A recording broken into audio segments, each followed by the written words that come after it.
ආයුබෝවන් දුවේ පුතේ. ඔන්න අධ්‍යාපන ප්‍රකාශකයන්ගේ ප්‍රමුඛයෝ වන ඉමාශී ප්‍රකාශන සමාගමේ 4 ශ්‍රේණියේ දූපුතුන් වෙනුවෙන් චූටි බබා පත්‍රයේ අනුග්‍රහයෙන් මාසික සංග්‍රාම අනුග්‍රහයෙන් අද අප ඔබට ලබා දෙන පාඩම් මාලාවේ ඔන්න තවත් එක් වැඩසටහනක් එක්කයි අපේ දූපුතුන් මහත් සෙනෙහසෙන් එකතු වෙන්නේ. ඔන්න අද මා තෝරාගත්තේ ශිෂ්‍යත්ව විභාගයට හරි ලේසියෙන්ම ලකුණු ලබා ගන්න පුළුවන් ශිෂ්‍යත්ව විභාගයේදී අනිවාර්යම ප්‍රශ්න හැදෙන තැනක් වන අප අවට පරිසරයේ තේමාව. නැත්නම් පරිසරයේ පාඩමක්. දැන් අපේ දුල පුතාලා දන්නවා ශිෂ්‍යත්ව විභාගයේදී වැඩිපුරම ප්‍රශ්න හැදෙන්නේ 4 ශ්‍රේණියේ විෂය ධාරාව යටතේ 50%ක්. ඉතින් අපේ දුල පුතාලා දැන් සිටම ඒ සඳහා හුරු පුරුදු වුණොත් ඔන්න ලබන අවුරුද්දේ ශිෂ්‍යත්ව විභාගයේ ජය ගන්න එය මහත් අත්වැලක් වෙනවා. හොඳයි අද අපි 4 ශ්‍රේණිය චූටි බබා මාසික සංග්‍රහයේ පරිසරයට දීලා තියෙන පුතේ ඊටාම අපූර්ව තේමාවක්. ඒ තමයි පැල ඇටි සහ ගස්වැල්. අනිවාර්යයෙන්ම ප්‍රශ්න හැදෙන තැනක්, වැඩි ලකුණු ගන්න පුළුවන් තැනක්. ඉවසීමෙන් ඉගෙන ගත්තොත් පුංචි දූල පුතාලට ඉහළ ලකුණක් අර්ථවත් කරගන්න මේ පාඩම උඟාක් ප්‍රයෝජනවත් වෙනවා. හොඳින් බලන්න මාත් එක්ක එකතු වෙන්න. ඔබට පුළුවන් වැඩි ලකුණක් ලබා ගන්නට පැල ඇටි සහ ගස්වැල් පාඩම කොයි විදියට තේරුම් ගන්න පුළුවන්ද කියලා. දැන් අනිත් එක ඔබේ අතේ තිබෙන චූටි බබා 4 වසර සංග්‍රාව.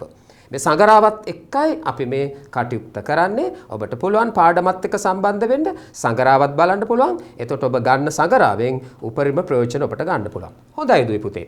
දැන් ඔබ දන්නවා මේ තේමාව ඊටාම වැදගත් තේමාවක් ශ්‍රේණි 3ටම. 3 ශ්‍රේණියේදීත් අපි මේක ඉගෙන ගන්න ඕනේ. 4 ශ්‍රේණියේදීත් ඉගෙන ගන්න ඕනේ. 5ේදීත් ඉගෙන ගන්න. හොඳයි දුවේ පුතේ. අපි බලමු එහෙමනම් පැල ඇටි සහ ගස්වැල් පාඩමෙන් අපි අද මොනවාද ඔයගලන්ට කියලා දෙන්නේ කියලා. පුතේ මේ බලන්න ඔබට පේනවා මේ පාඩම අපි ගත්තාම කාල නියමයක් නොමැතුව පිපෙන මල් වර්ග අපිට ඉගෙන ගන්න තියෙනවා. පුතේ කාලයක් අවශ්‍ය නැහැ. ඕන වෙලාවක පිපෙනවා. විභාගෙදී පින්තූරයක් දීලා නම් කරන්න විතරයි තියෙන්නේ. මහ ලොකු දෙයක් නැහැ. නමුත් අපි එක හොඳට දැකපුරුදු රූපයක් වෙන්නට ඕනේ. මේ බලන්නකෝ ඔබට පුළුවන් ඔබේ පුවත්පතත් එක්කත් සම්බන්ධ වෙන්න. මේ තියෙන්නේ නෙළුම් මල්. කිසිම කාලයක් අවශ්‍ය නැහැ.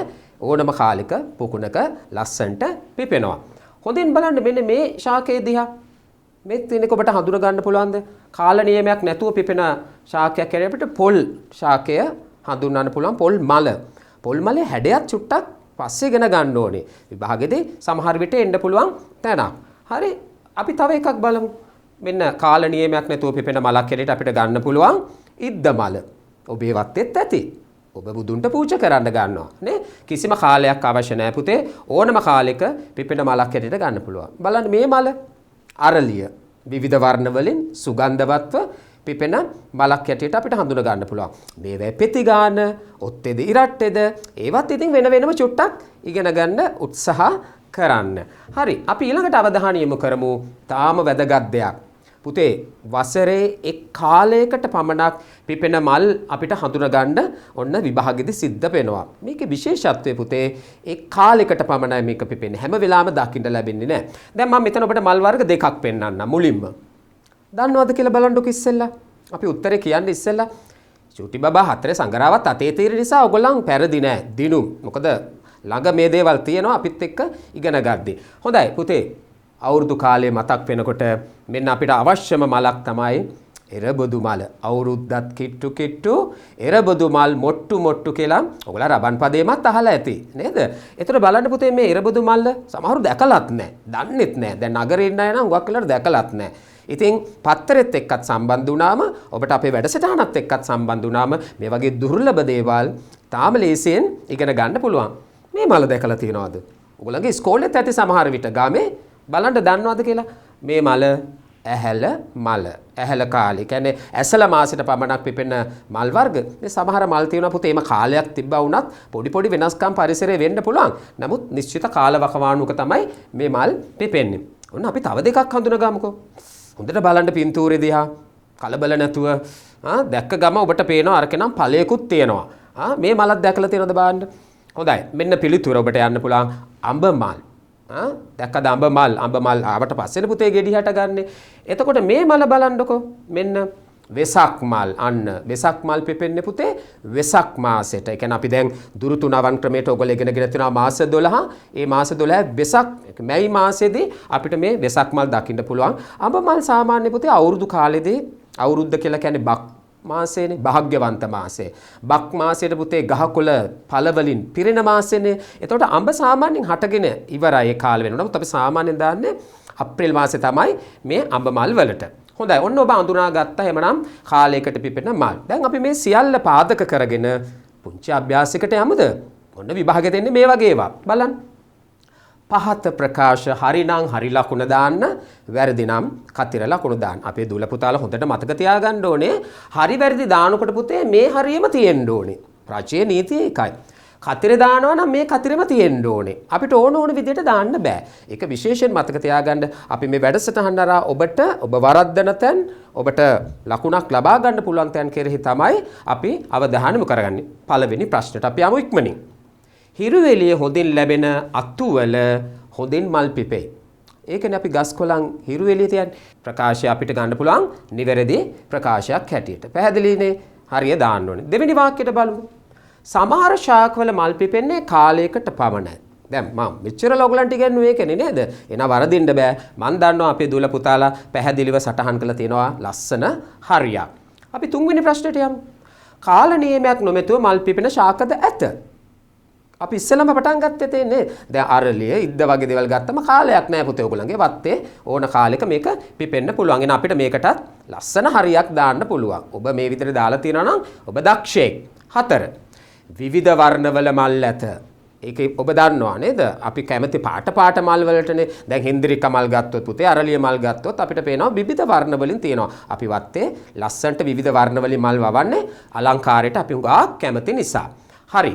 දැන් එතකොට ඒක නිවැරදි. ඊළඟ ප්‍රශ්න බලන්න. සෙවන සහිත අතුවල මල් පිපීම අඩුය. සෙවන සහිත අතුවල මල් පිපීම අඩු. දැන් මම ඉස්සෙල්ලා කිව්වා ශාක වර්ධනයට ආලෝකය ජලය පොහොර මේ හැමදේම අවශ්‍ය වෙනවා වගේම හිරු එළියත් හරි වැදගත්. එහෙමනම් මේ බලන්න ඔබේ පිළිතුර කතරම් දුරට නිවැරදිද කියලා. එතකොට ඒක අපිට ඇත්ත කියලා පිළිගන්න වෙනවා. ඒක සත්‍යයක් නේද? ඒකනේ අම්මලා අවුවෙන් ගිහිලා මල් පෝච්චි තියන්නේ නේ? හරි. අපි ඊළඟ ප්‍රශ්නයට යමු.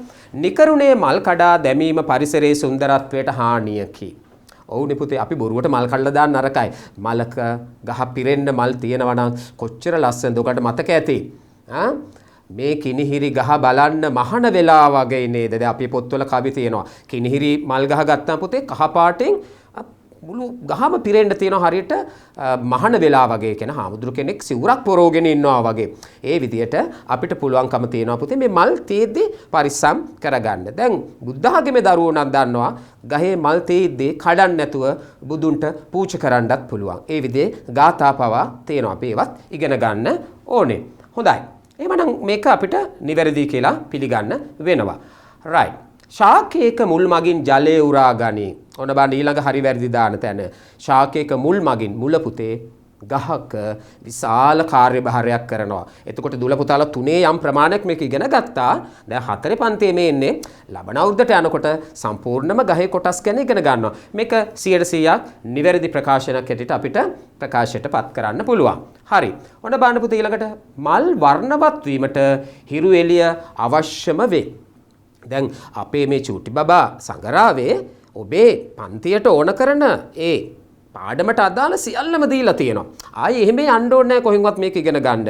රූපකොළ හොයන්න එහෙම යන්න ඕනේ. ඔක්කොම වර්ණ පින්තූරත් එක්ක දීලා තියෙනවා. එතකොට එතෙන්දී අපි කිව්වා අපි මල් ලස්සන වෙන්න වර්ණවත් වෙන්න අපි හුඟක් ප්‍රිය කරනවා කියලා. එහෙනම් ඒක අවශ්‍යයි කියන කතාව 100%ක් නිවැරදි පිළිතුරක් හැටියට අපිට ගන්න පුළුවන්. හොඳයි පුතේ. අපි ඊළඟට අවධානය යොමු 9 වෙනි ප්‍රශ්නෙට මල් පෙති ඉක්මනින් මැලවී යයි. මල් පෙති ඉක්මනින් මැලවී යයි. දැන් ඔබ දන්නවා මල් පර වෙනවා. නේද? හැබැයි දැන් අපේ ප්‍රශ්න පත්‍රයේ තියෙන්නේ මල් ඉක්මනින් මැලවේ කියවම පොදුවේ තියෙන මල් පුතේ. ඒක නිසා මෙතනදී මම ඔබට එක දෙයක් කියන්න ඕනේ මේ ප්‍රකාශය හරි උදේට පූජා කරාම අවසට යනවා. නමුත් අපි එක දෙයක් මතක තියාගන්න ඕනේ ඕකිඩ්ස් ඇන්තූරියම් වගේ කානේෂන් වගේ මල් වර්ග ගත්තොත් පුතේ ආර්ථිකමය වටිනාකමක් තියෙන මල් ටික කාලයක් තියාගන්න පුළුවන්. නමුත් පොදු තේමාවෙන් තමයි ප්‍රශ්න පත්‍රයේ මේ ප්‍රශ්නේ අහලා තියෙන්නේ. ඒක නිසා අපිට මේක නිවැරදි කියලා පිළිගන්න පුළුවන්. ඊළඟට බලන්න. මල් හා ශාක පත්‍ර වියලා ඇලවීමෙන් සුබ පැතුමක් සකස් කරගත හැකිය. ඔන්න අපි ඉස්කෝලේදී ඕක කරනවා. නේ මල් ලස්සනට වේලලා අපිට පුළුවන් පුතේ ලස්සන ආරාධනා පත්‍රයක් සුබ පැතුමක් හදන්න. ඕගොල්ලත් හදන්නකෝ බලන්න. හදලා අපේ චූටි බබා සංග්‍රහවට එවන්න පුළුවන්. අපේ චිත්‍ර පිටුවක් තියෙනවා. ඒ චිත්‍ර පිටුවලදී ඔබේ නිර්මාණයට යම් ඉඩ කඩක් දෙන්න ඉමාංශි සමාගම සූදානම්ෙන් ඉන්නවා. ඔන්න පුළුවන් නම් හදලා එවන්න. එහෙනම් මේ ප්‍රකාශය අපිට 100%ක් නිවැරදි කියලා ගන්න පුළුවන් දරුවනේ. ඊළඟට බලන්න. අපි චූටි වෙනස් තැනකට යමු. වද මලක හරස් කඩක් හඳුනා ගනිමු. දැන් ඔබට අපේ 4 වසර චූටි බබා සංග්‍රහයෙන් පින්තූර කොලයක් දීලා තියෙනවා. මේ පින්තූර කොලේ ලොකුවට මේක දීලා තියෙනවා. බලන්න කොච්චර ලේසිද කියලා ආයෙ හොය හොය ඉන්න දෙයක්. හොඳයි. වද මල කියන්නේ පුතේ ඔබ දන්නවා සමහරු මේකට සපත්තු මල කියලාත් කියනවා. මම පෙන්නන්න. මේ බලන්නකෝ. මේ තියෙන්නේ අපි ඔබට ප්‍රශ්න පත්‍රය දීලා තියෙනවා වද මල. මේක දැක ගන්න. හරස් කඩක් කියන්නේ පුතේ හරි පරිස්සමෙන් අම්මලට කියලා බ්ලේඩ් තලයක් හරි මොකක් හරි අරගෙන මල මැද්දෙන් දෙකට කපලා බලන්න ඕනේ. මේ තියෙන එවැනි දර්ශනයක් ඔබට මේ දීලා තියෙන්නේ. මල අපි ඕල කියන වද මල එහෙම නැත්නම් සපත්තු මල හීන් සීරුවේ දෙමව්පියන්ට කියලා මල මෙහෙම දෙකට කපා ගන්න පුතේ. ඒ දෙකට කපා ගත්තම දකින්න ලැබෙන දර්ශනයක් මේ තියෙන්නේ. ඔබ දන්නවා ගසක ගෙඩියක් හටගන්න මල ඊටාම වැදගත් වෙනවා. එහෙනම් මලේ කොටස් නම් කරන්න පුළුවන් වෙන්න ඕනේ. හරි මේ බලන්නකෝ අපි බලමු. මෙන්න මම ඔබට එකින් එක පෙන්නනවා. මේ තියෙන මලේ වැදගත්ම තැන තමයි පුතේ කලංකය. මේ කලංකය සමනලයා, මීමැස්සා, බඹරා, දෙබරා පාද ස්පර්ශ කරන්නේ කලංකයේ මත. කලංකයේ මත පාද ස්පර්ශ කරාම පුතේ මේ සමනලයාගේ පාදවල තැවරෙනවා. මේ කලංකයත් එක්ක තියෙන පරාග නැත්නම් රේණුවත් එක්ක සම්බන්ධ වෙන්න පරාග. මම චුට්ටක් එක පෙන්නන්නම්. අපි ඊළඟ එක බලමු එතකොට ඔක තේරෙයි. මේ තියෙන්නේ කීලය. අර මැද කූරක් වගේ තියෙන්නේ. හොඳට බලන්න ඕගොල්ලෝ මලක් අරන්. හරි? ඊළඟට මම පෙන්නන්නම්. මෙන්න අර මම කියපු කොටස රේණු.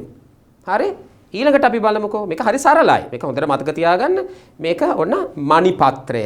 දැන් ඔයගලන්ට peer ගෙඩියක් වගේ එකක් ගෙදර තියෙනවා දැක්කොත් ගහක මේ මණිපත්‍රයේ peer ගෙඩියේ ඉහළ මුදුන් කොටසේ වේලිලා තියෙනවා දකින්න පුළුවන්. ඒක නිරීක්ෂණය කරන්න හොඳට. හොඳයි තවත් එකක් මම ඔයගලන්ට පෙන්නන්නම්. මේ තියෙන්නේ පෙති. මේකට විද්‍යාත්මකව තව චුට්ටක් පහේ පන්තිට ගියාම අපි කියනවා පුතේ දලපත්‍ර කියලා.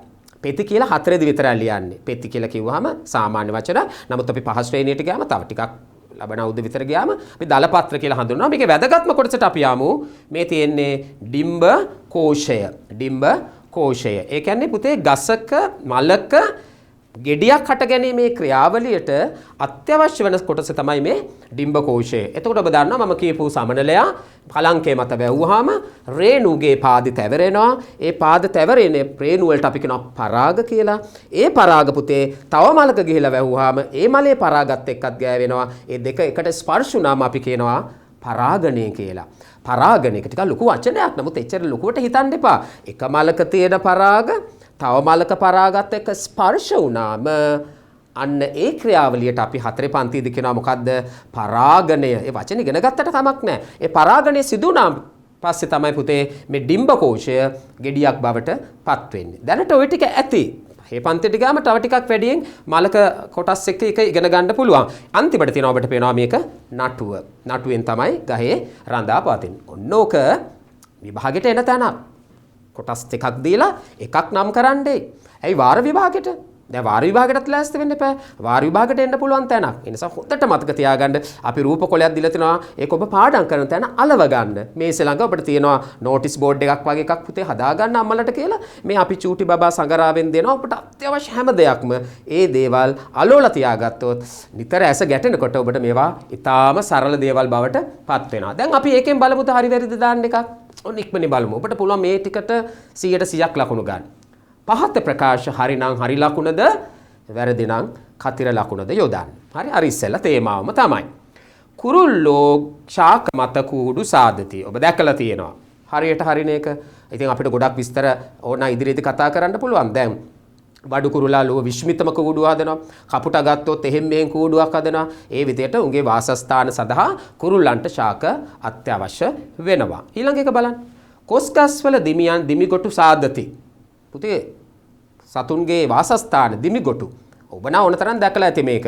නේද? දිමියා කොහමද ගොටු හදන්නේ කියලා. එතකොට මේ කොස්කොළ මේකට පුතේ හුඟක් දුරට උදව් වෙනවා. කොස්කොළ සාමාන්‍ය හුඟක් ගස්වල දිමියෝ උන්ගේ දිමිගොටු සකස් කර ගන්නවා. 3. වඳුරෝ ගස් මත ගෙවල් සාදති. මොකද කියන්නේ? දැකලා තියෙනවද වඳුරු ගෙවල් හදාගෙන යනවා ගස් උඩ? නෑ නේද? උන් පැන යනවා. උන්ට ඉන්න විතරයි ඕනේ ගස් දෙබලක හරි එම නැත්තම් කොතන හරි තැනක. එනම් මේ ප්‍රකාශය අපිට පිළිගන්න බෑ නේ? වැරදි ප්‍රකාශයක්. 4 වෙනි එක බලමු. පක්ෂීහු වඳුරන් ලේන්නු ආදී සතුන් ආහාර ලෙස ශාක කොටස් භාවිතා කරති. හරිනේ පුතේ? ශාක භක්ෂක. පක්ෂීහු ලේන්නු උඟක් වෙලාට ශාක කොටස් ගන්නවා. හැබැයි සමහර සත්තු පොඩි වෙනස්කම් තියෙනවා. දැන් අපි ලේන්නු ගත්තාම පුතේ ලේනා ශාක පමණක් නෙමෙයි. එතන ඒකත් ඉගෙන ගන්න ඕනේ. ශාක පමණක් නෙමෙයි. ඔය වේය වගේ සත්තුත් පොඩියට ආහාරයට ගන්නවා. ලේනා සර්වභක්ෂක සතෙක් හැටියටයි විග්‍රහ කරන්නේ. නමුත් පොදුවේ ගත්තම උන් මේ ගස්වල කොටස් ආහාරට ගන්න. ඒ නිසා අපිට මේක නිවැරදි කියලා කියන්න පුළුවන්. හරිනේ? මම දන්නවා ඔයගොල්ලන්ගේ 100%ක් මේක නිවැරදි. 5. දලඹුවන්, ගොළු බෙල්ලන් හා ගවයන් ශාක කොටස් ආහාරයට නොගනිති. නොගනිති. පුතේ වැදගත්ම වචනේ මෙන්න මේක. නොගනිති. ප්‍රශ්න පත්‍රයේ ප්‍රශ්නයක් දුන්නම කලබල වෙන්න එපා.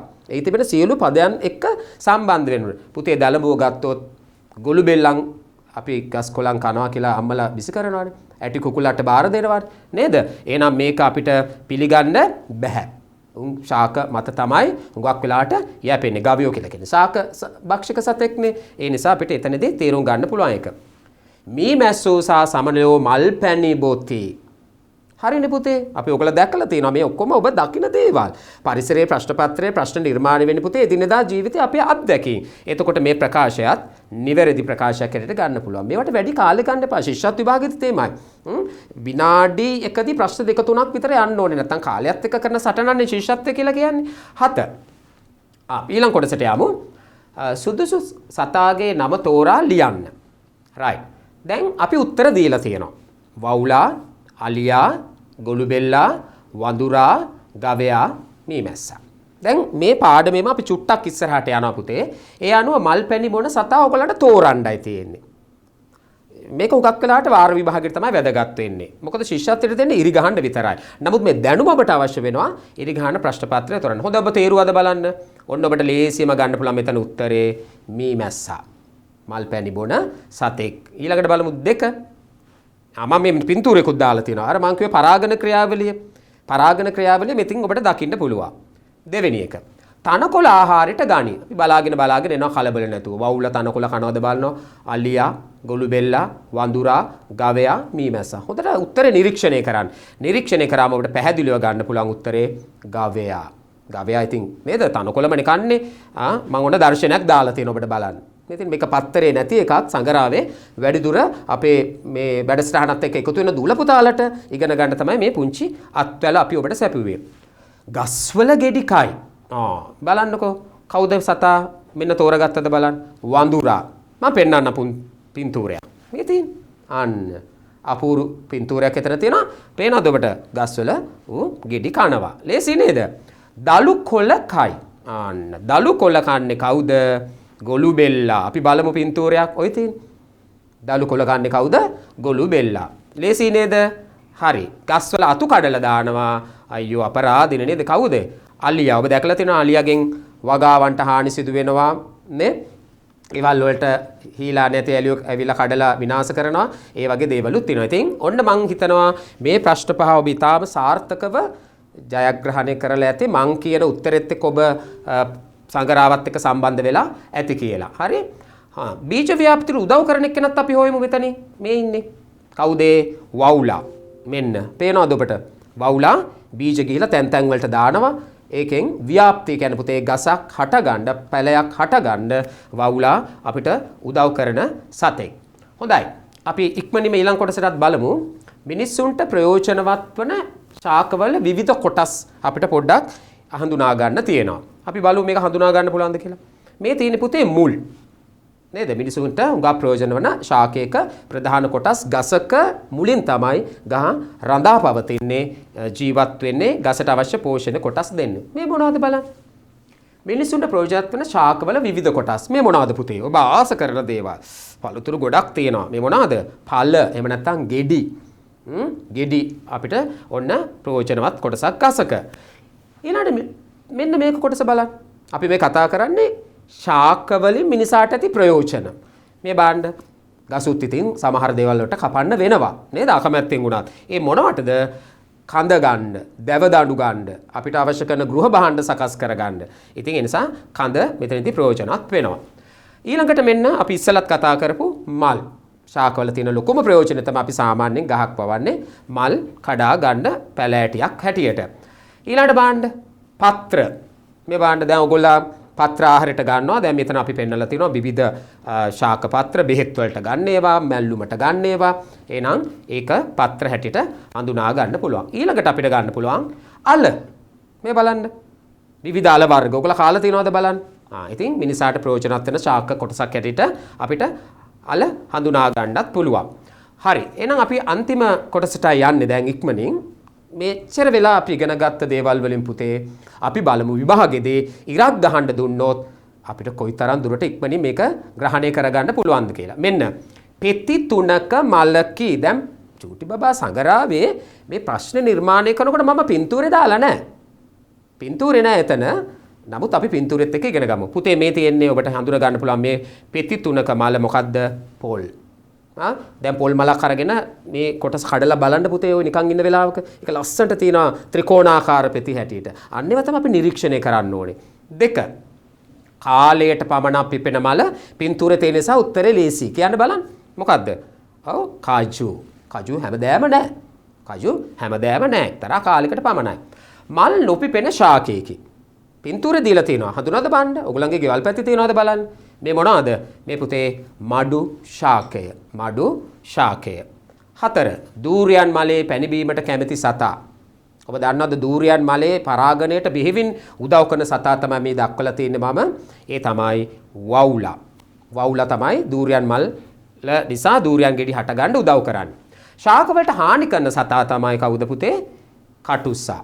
කටුස් සාමාන්‍යයෙන් කොළ කාල විනාශ කරන මීමැස්සගෙන් එම හානියක් නැහැනේ.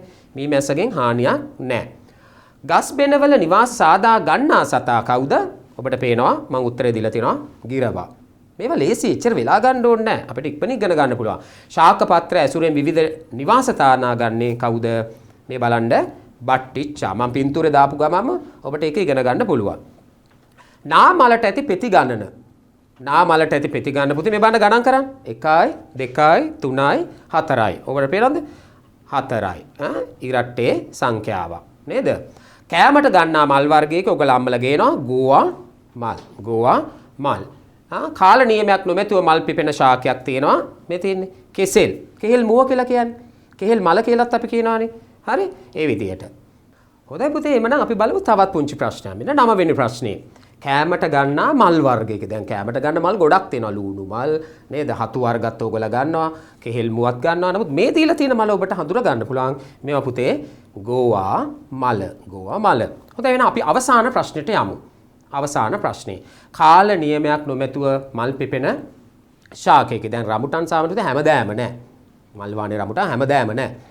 නමුත් ඔයගොල්ලෝ ගෙදර කෙසෙල් ගහක් තියනවා නම් කෙසෙල් මල නේද? කෙසෙල් මලක් හටගෙන ඵලයක් හට ගන්න පුළුවන්. එහෙනම් ඔබට පින්තූරෙන් හඳුනා ගන්න පුළුවන් කාල නියමයක් නොමැතුව පිපෙන මල් වර්ගයක් තමයි මේ කෙසෙල් මල. හොඳයි පුතේ එහෙමනම් ඔන්න වැඩසටහන නිමා කරන්න වෙලාව ඇවිත් තියෙන්නේ. අදත් ඔන්න අපූර්ව පාඩමක් එක්ක ඔයගොල්ලෝ එකතු වුණා. චූටි බබා සංගරාවේ 4 ශ්‍රේණියේ දරුවෝ. ඉතින් අපි දුල පුතාට මතක් කරන්න කැමති ඉමාශි සමාගම පුතේ ඔබට අලුත් YouTube නාලිකාවක් හඳුන්වා දීලා තිබෙනවා මේ සම්බන්ධයෙන්. එහෙම නැත්නම් මේ පාඩම් මාලාව ඔබට ඉදිරියට ගෙන යන්න. ඒ නිසා අපි ආරාධනා කරනවා ඔබ තවදුරටත් අපේ නාලිකාව subscribe කරලා නැත්නම් subscribe කරන්න. ඇයි යාළුවන්ටත් කියන්න ඕන. කොමල් එකතු කරගන්න පන්තේ ඉන්න. හැමෝම එකතු කරගන්න. එතකොට ඒකලන්ටත් යම් සේවයක් කරන්න. ඉතින් subscribe කරන්න. අපේ මේ වැඩසටහන් පිළිබඳ අදහස් සුදහස් ඔබට දක්වන්න පුළුවන්. comments කරන්න, like කරන්න. ඒ හැම දෙයක්ම අලුත් නැවුම් හොඳ වැඩසටහනක් ඕගලන්ට දෙන්නයි අපේ ඉමාශී සමාගමේ මේ වෑයම. හරිනේ. එහෙමනම් ඒ පුංචි සිහිපත් කිරීමත් සමග අපි අලුත් වීඩියෝ එකකින් අලුත් පාඩමකින් ආයි දවසකදී මුණ ගැහෙමු. එතෙක් අපේ දුල පුතාලට ජය හා සතුට සපිරේ සුබ දවසකට මගෙන් ආසිරි. එහෙමනම් අපි අලුත් දවසක ආයි මුණ ගැහෙමු. ආයි බෝවන්.